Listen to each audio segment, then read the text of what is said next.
Good morning, folks. It's Sid here from Border Archery.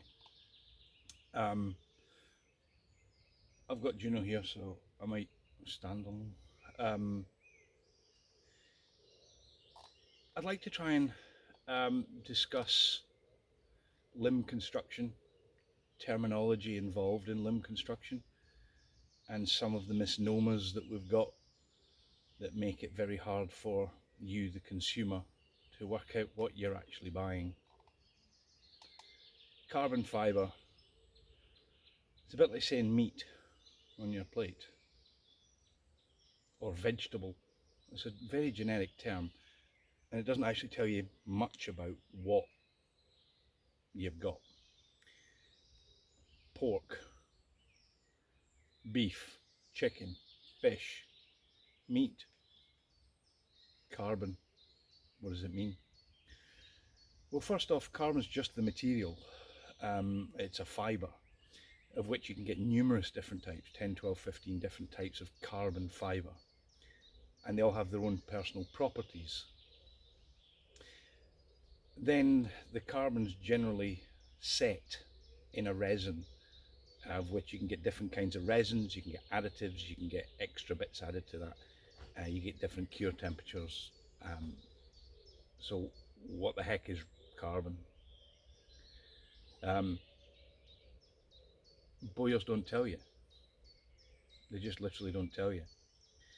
So you'll see me talk about unidirectional carbon, woven carbon, 45-degree carbon, 90-degree carbon, and what does it all mean?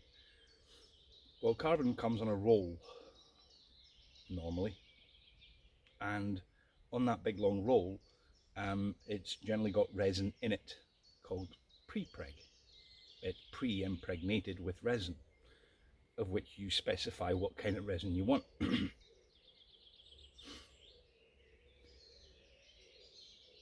But the material comes like a cloth, in that it comes in different widths, and it comes in like a 10, 20, 30, 50, 100 meter roll, of which you roll it out. And that means the material generally runs down the roll, which means it runs across the roll. And for by and large, it's woven. That's what we all imagine carbon to be, is that woven image. And you can get it in bundles, different size bundles for the over and unders, for the woven bits, because it's not one fibre per bit, it's in chunks. And from there you can go over one, under one, or you can over two, under two. All sorts of different ways. You get different sizes and different techniques, etc. You can also get unidirectional carbon, where all the fibres all run in one direction. And that's what we know of in terms of bow making for glass fibre. It's unidirectional. The fibres are all in one direction. So when you think about bow making, what we're effectively doing is we're taking the materials, and on this side where we bend back, you get stretch, tension, and on this side you get compression. So this side will try and squeeze up as you bend the limb back. And that's the process that gives you the poundage that you're looking for. So what you want is you want materials running like a stack, not sitting across the way, because nothing happens with that. What you're looking to do is compress or stretch those fibres. So what I'd like to try and do is I'd like to try and discuss what happens, and fibre architecture, and how you can start to decipher the mumbo jumbo that's out there. Now I'm going to say something quite bold here and say that most bowyers know nothing about material science. Most bowyers don't understand it. And I'll explain that one quite simply. If they understood that, they would not be using E-glass, right? E-glass is a relatively poor performing glass fibre in comparison to S-glass. Now there are different kinds of S-glass, but S-glass in general. I don't understand why it's never been used. Now, I believe there was a Korean company there was a big spat that I was involved in on a US forum, where the brand name Kevlar is just a brand name for aramid. Micarta is just a brand name for phenolic. Phenolic being a generic term for fibers encased in resin. But the idea is that S-glass has better properties. Now, I find this bonkers that canoes know the difference between S-glass and E-glass. Surfboards know the difference between S-glass and E-glass, and yet bowyers don't, and yet we're using these materials for exactly the reasons that these materials have these properties. I don't understand it. It was 2001 that we introduced S-glass into our limbs when we had glass fibre in them. It was 2006 that we stopped using glass fibre altogether, because carbon fibre has some more attractive properties. Now, S-glass has the same physical densities as an E-glass, so it has the same mass, but it's stronger. The stronger bit's the important bit, because you can generate the poundage with less of it. So if you've got a really heavy dense material, having less of it, it's a winner. Bowyers, they simply don't know about S-glass.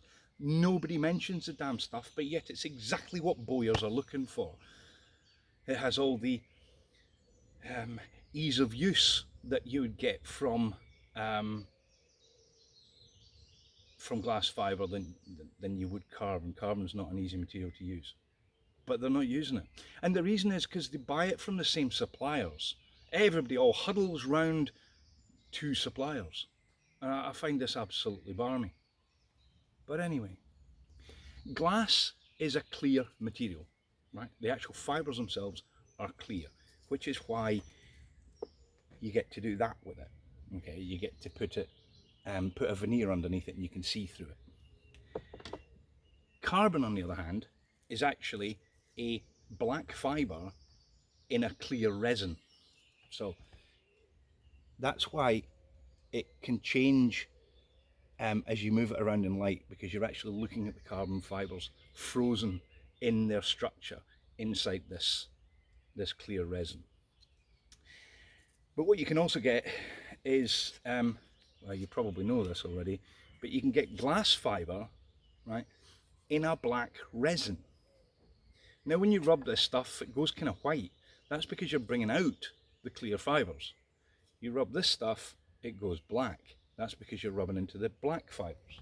So I can't step back. Little dog friend here's taking up some space.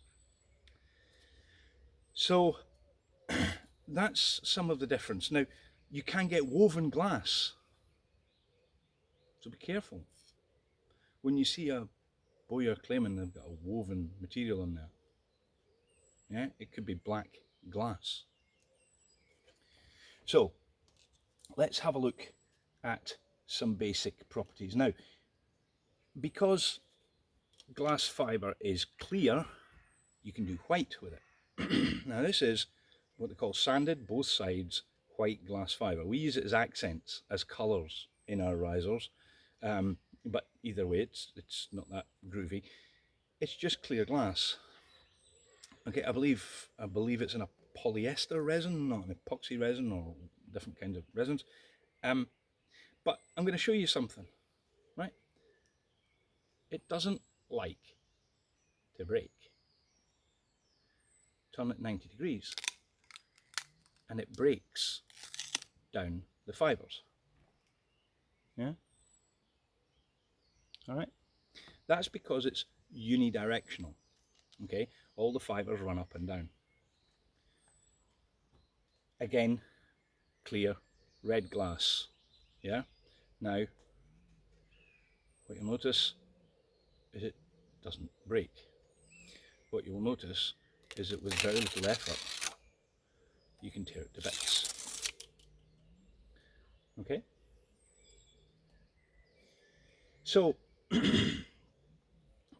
these materials, the raw materials themselves, they come in grams per square metre. Yeah, so that effectively is the thickness of the material that you're buying. But here, carbon does the same thing. Now, carbon's stronger than glass fibre, by and large, but it's also lighter in density. So if you get 1 cubic centimetre, inch, whatever, of it, carbon fibre will weigh less than glass fibre. So there's an advantage. But it's also stronger than glass fibre. It's up there with the S glass. And that's quite a funky feature. So one, you need less of it because it's stronger, and two, any amount of it that you do have is lighter. And that starts to change that dynamic mass that I've done in another video. I don't know how to link to other videos, but yeah, we'll figure that one out as we go along. So you've got a big long roll of material, and what you've got is you've got your woven fibres, so they run down the material, so like 200 metre length, for example, and then 1.5 metres wide, so it will go across. And if you were to cut it the cheap and easy way, you will end up with a laminate that looks like this. Now let's see if I can show you.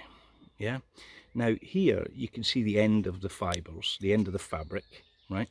Let's see, there we go. Maybe you can see how the ends are kind of loose ends up here along the top, but then you can see that the squares run this way and that way, okay, which means you end up with a diagonal herringbone effect pattern. Okay, so this is what I would call 90-degree carbon. So what you would see in this case is it would go like that on a limb, right? So you'd have fibres running from the top to the bottom and from left to right. And I can officially say the left to right fibres won't really do anything for you because you don't bend a limb that way. Yeah? You bend the limb that way. So although it's lighter and stronger, it 50% of it won't do anything for you. Now you can buy rolls of fibre where it's not a 50-50 bias. You can have 70% of the fibres running that way and 30% running across the way. So you can get different biases, but overall there's your bread and butter of carbon, and that's the stuff that we put in a limb back in the day called the SM carbon because it was the same carbon as everybody else. We had problems with it in the Japanese market, but it was just us with a bit of humour. So let's imagine that is the big long roll of carbon, so it's all rolled up into the tube. So in this case, this carbon would be cut that way out of the piece. So along comes 1999, and you can see the herringbone effect runs, let's see if I can get that to, the herringbone effect runs at 45 degrees. So the little squares run at 45 degrees, but the lines of the herringbone effect run across the limb. They can run down the limb as well, because it doesn't really matter whether it's that way or that way, it's still the fibres are at 45 degrees. So what, little feet. So what that means is you have to cut the laminate out of the material that way. So when you see a seller selling a roll of carbon fibre, now it's cut 45 degrees. You can't get a long roll. You can only get a long roll if it's 50 meters long. Yeah? So there's some of the fun that you can have with carbon fibre in terms of fibre architecture. Now, what does that do? Now, a couple of years ago I did a video where I took a glass fibre limb and I hung a 20 kilogram weight, that's what, 42 pounds I think, off the top of my head, we clamped the limb in a vise and we stuck a weight on it to show the torsional resistance of the limb. Yeah. And then we did it with one of our carbon limbs. Very different answer. But anyway, I mean, a 40 kilo weight off the side of your limb, that's just ridiculous, but it demonstrates torsional stability. So what happened back in the day, 1999, was we had a glass fibre limb with carbon in it. And the carbon in it basically was kind of like this. Okay, let's see if we can show you. So what you've got is you've got the glass on the outside, then there's a black line, which is the carbon, then you've got the core. And what we did with that carbon is we put the 45-degree carbon under the veneer, which allowed you to increase the torsional stability of the limb, but still have a nice veneer with a glass surface on it. And I'll show you later. Glass still comes with a glass weight penalty. It's still a glass limb. And then we started removing some of the glass and changing it for S2 glass, and we started changing over into unidirectional carbons, which are also available. Lo and behold, I didn't bring a bit, which is a bit dumb of me, I should have. But it just breaks the same way as unidirectional glass does, except it's carbon. And we slowly migrated across in that 5-year period across into an all carbon limb. So what does that exactly mean for you when you're looking to buy a bow? Well, for starters, if carbon is lighter and stronger, therefore less of it, the limb should get lighter. So the less you've got glass, the higher the performing limb would be. And this is where things get fun. You see double carbon, single carbon, triple carbon, whatever, right? Okay, tells you nothing. I can guarantee you it tells you nothing. For example, let's take a glass fibre laminate. This is the belly side or the back side, and then you put some carbon in it. Right, is that 90-degree carbon? In which case 50% of it's doing nothing. You might as well have just had the glass in there. Is it 45 degrees? In which case then it's glass powered, because that's the unidirectional component, and it's 45 degrees, so it's torsionally stabilized by carbon. Or has it got some unidirectional carbon in there, so it's part glass powered, part carbon powered? What is it? They don't tell you. Okay. So what you can do is you can have glass, carbon, core, glass, single carbon. Glass, carbon, core, carbon, glass, double carbon. That double carbon is in fact 50% carbon limb, yeah, because you've got glass and carbon on both sides, it's mirrored, right? But you can have a 50% carbon limb with a single carbon, because you could have carbon, core, glass, single carbon, 50% carbon powered, glass, carbon. What does it mean? You can have just as much benefit from a single carbon as you can a double carbon, and then at the same time you can also have almost no benefit from a single carbon because it's sandwiched in between two bits of glass fibre. Then again, there's no performance benefit really from torsional stability added via carbon in a glass limb, and I think we're seeing that in terms of another largest traditional manufacturer who's suddenly put 45 degrees on what appears to be a glass limb. So they've just added more composite component and torsionally stabilized a limb that wasn't torsionally unstable. So you have to consider what fibre architecture the carbon's been used for, and then how much of it is there before you can start to realise what's going on. Now, there are some manufacturers out there that are doing carbon, core, glass, carbon. Okay, so that's, what's that, 1/3 glass, 2/3 carbon? That's got to be better because there's less glass in the limb. It's a double carbon limb. Now, remember what I said at the start of the video about the compression and the tension? These fibres are in line, so that's what they're good at. So you've got squash on one side, stretch on the other, and that gets progressively less and less and less until you get to the middle, called the neutral axis. And the middle is not under compression, it's not under tension, so what's it under? It's under shear, okay? A shear stress. That shear stress is quite funky. Why would you put a material that's good at compression or good at tension in the shear stress, considering it's nearly 3 times heavier than the wood? Why would you put a composite material up the neutral axis? Why would you want a triple carbon limb?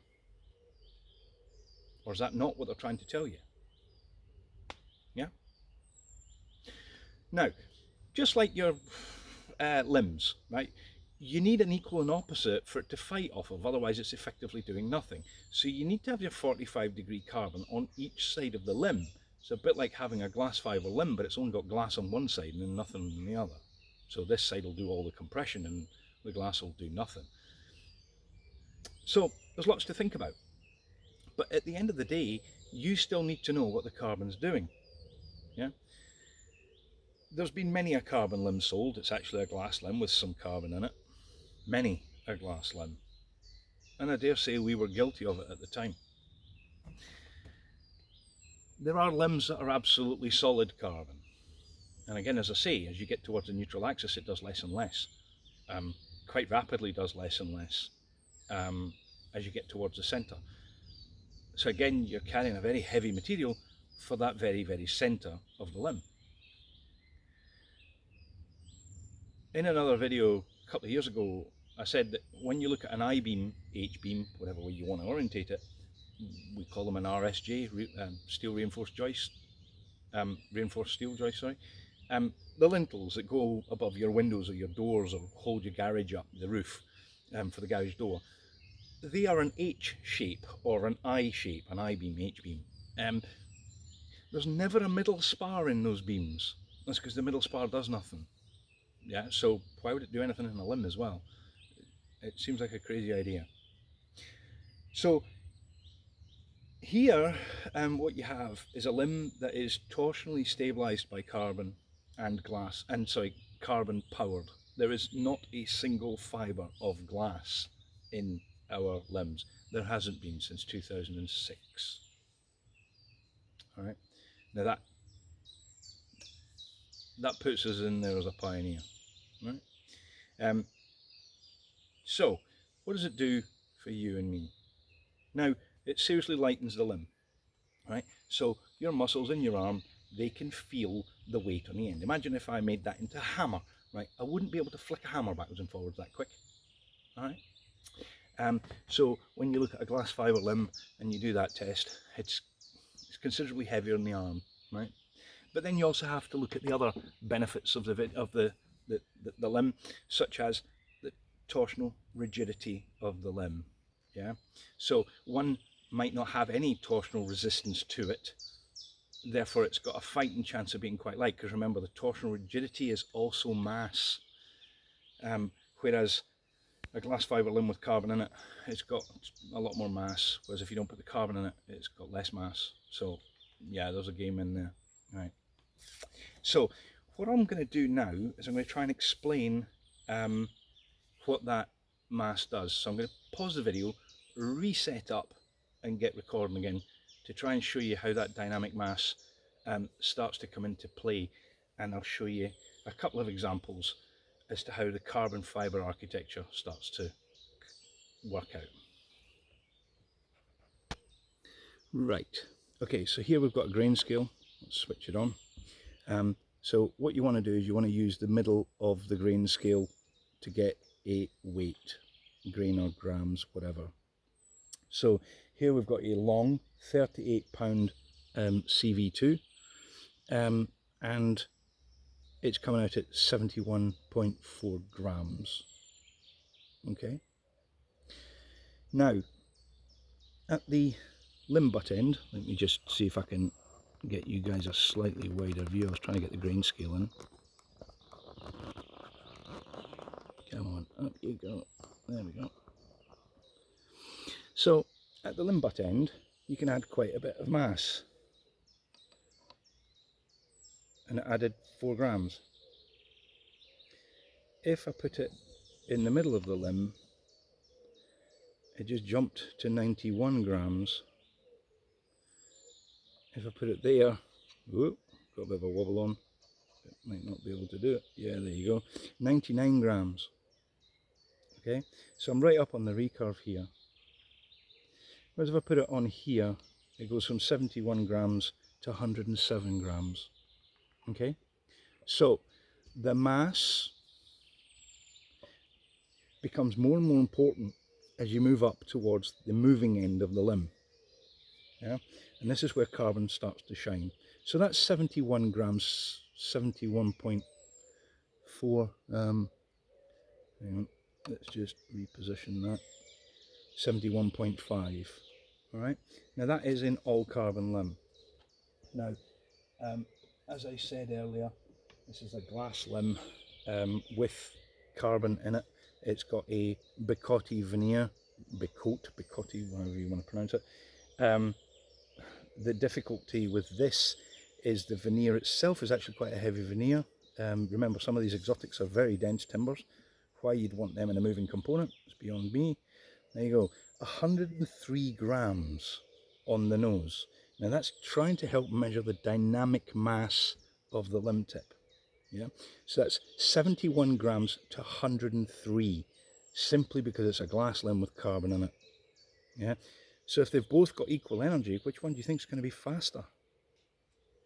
Yeah, it also, let's see if you can see this, doesn't have the torsional rigidity in it either.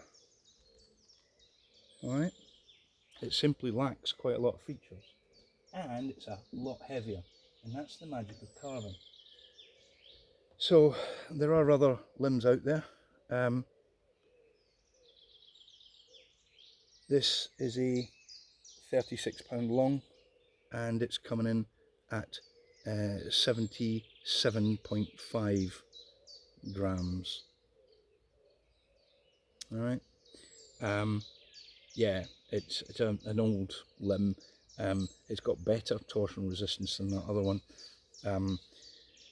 It's yeah, it is what it is. It's quite a competent limb for its day, but it's still up there with the kind of glass type weights.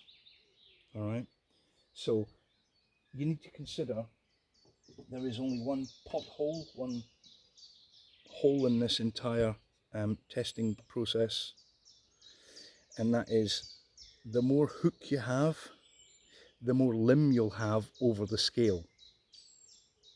Right, so if I start bending the limb, I'll have to move it forward and put it there, in which case I'll end up with more mass on the scale.